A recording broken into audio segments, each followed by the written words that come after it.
La TNT, les chaînes d'infos, peut-être une fusion entre France Info et France 24, mais surtout des renouvellements de fréquences, et au milieu de tout ça, quel avenir?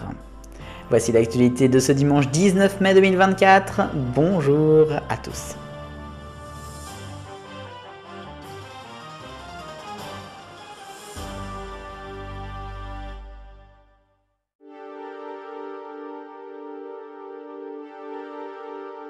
France Média, le feuilleton reprend, s'il vous plaît, avec le retour donc de la fameuse fusion de l'audiovisuel public, abandonné, reprise, re-abandonné, on ne sait même plus où on en est.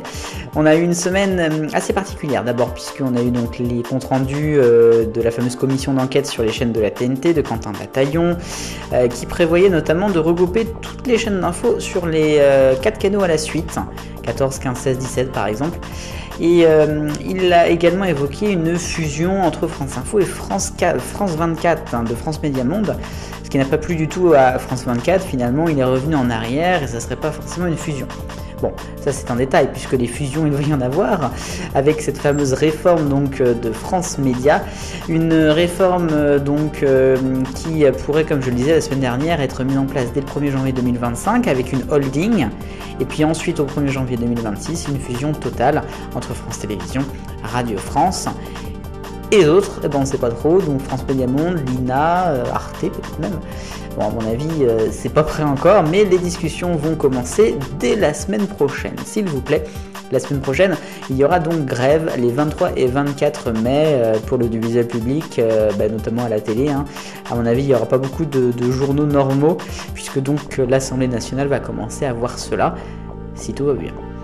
Sinon, dans l'actualité globale de visuel et de la TNT, vous savez que l'appel à la candidature de l'ARCOM pour les fréquences TNT s'achevait cette semaine, avec donc des candidats, il y en a eu sûrement pas mal, on saura la liste très bientôt, mais on a déjà eu quelques noms, notamment Daniel Kretinsky, le retour, l'Express aussi, je crois qu'il y aura le Média, et puis Ouest France qui voudrait une chaîne. Affaire à suivre.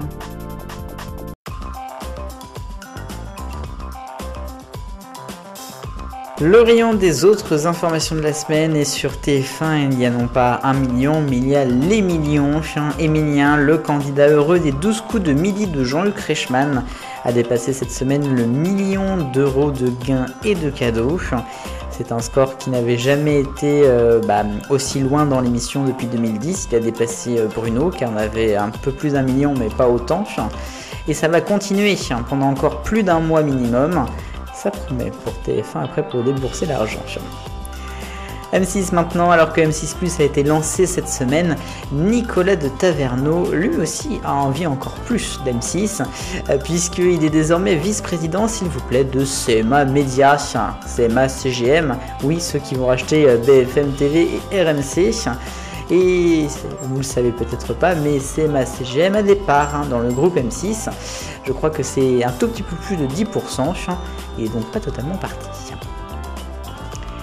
France Télévisions maintenant avec du cinéma, c'est l'actualité puisqu'on est en pleine semaine du Festival de Cannes.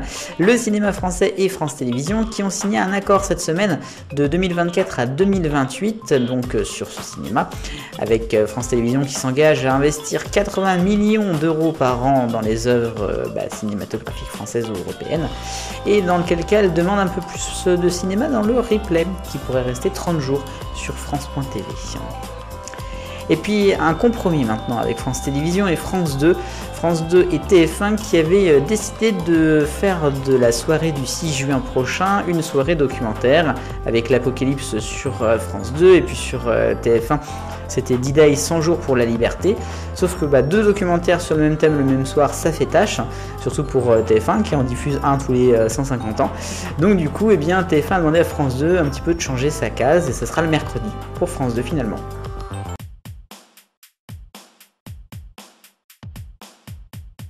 Mais quelle Eurovision 2024 nous avons tous vécu samedi dernier. Je n'avais pas le temps évidemment de revenir en détail sur la soirée, mais Slimane est arrivé 4e, je le rappelle, avec en 3e position Israël, en 2e Croatie et en premier la Suisse de Nemo. La Suisse qui va donc organiser en 2025. Plusieurs villes se sont portées candidates, notamment Genève. Mais bon, on verra ce que ça donnera. À noter que Slimane et sans doute d'autres candidats ont inspiré une ancienne critique de la télévision depuis une trentaine d'années, Ségolène Royal, qui s'est exprimée. La chroniqueuse de Cyril Hanouna sur C8 a trouvé que c'était un concours de laideur, de vulgarité et de grossièreté, je cite. Visiblement, encore une qui n'a absolument rien compris.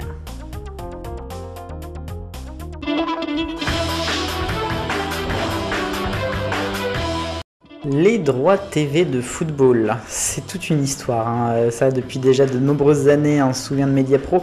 Ça continue avec la Ligue 1 et la Ligue 2 qui, à ce jour, n'ont pas de diffuseur pour les prochaines saisons, et notamment donc celle de 2024-2025.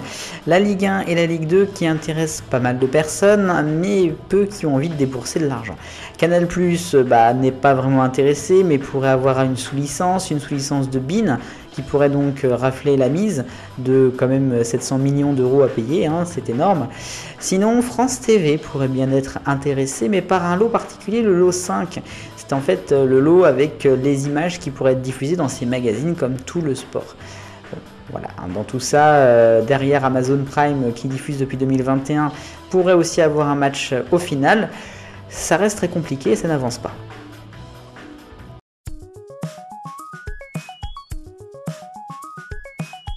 L'arc-en-ciel des audiences. Et nous avons France 3 d'abord, avec du théâtre Les Faux British, lundi dernier, un des scores les plus minables de ces dernières années, 642 000.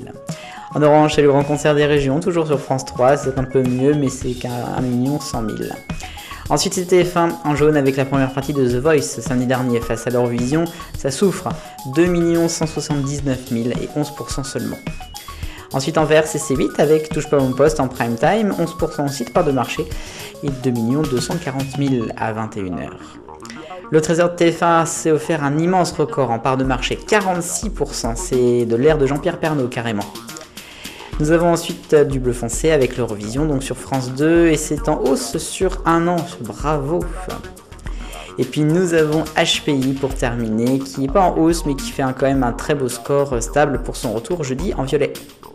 L'audience de la semaine, c'est pour TF1, je le disais, jeudi, le Trésor a battu un record de l'ère Pernaut, 46% de part de marché, c'est quand même énorme pour Marie-Sophie Lacaro. C'est pas la seule émission, ça a été un très gros jeudi pour la chaîne, il y avait HPI le soir, le 20h avec la liste des bleus pour l'Euro qui a été dévoilée, et puis bien sûr les 12 coups de midi avec le fameux Émilion. Bref, une journée très importante pour la chaîne.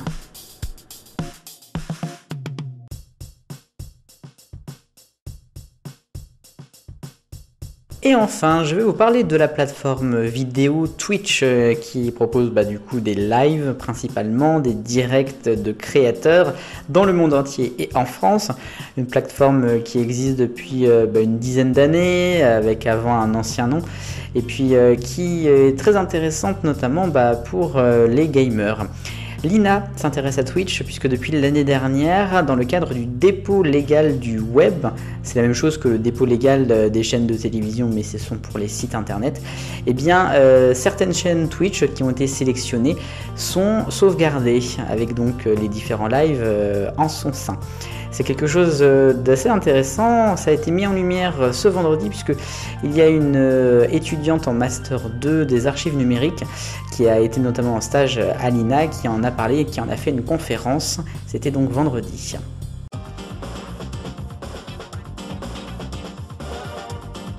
Question 168. La semaine dernière, je vous demandais qui regardait encore des chiffres et des lettres sur France 3.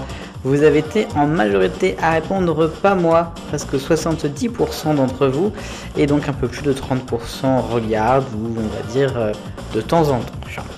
La nouvelle question, je viens d'en parler dans Et enfin, l'INA qui archive Twitch, c'est une réalité, mais est-ce que c'est une bonne ou une mauvaise idée ? Et ainsi va la télévision en ce dimanche 19 mai 2024. Je vous donne rendez-vous le week-end prochain sur Génération Télévision pour de nouvelles vidéos. Il y aura samedi le Top TV et dimanche un nouveau TV 168. En attendant, vive le bonheur, on est tous des millions de copains.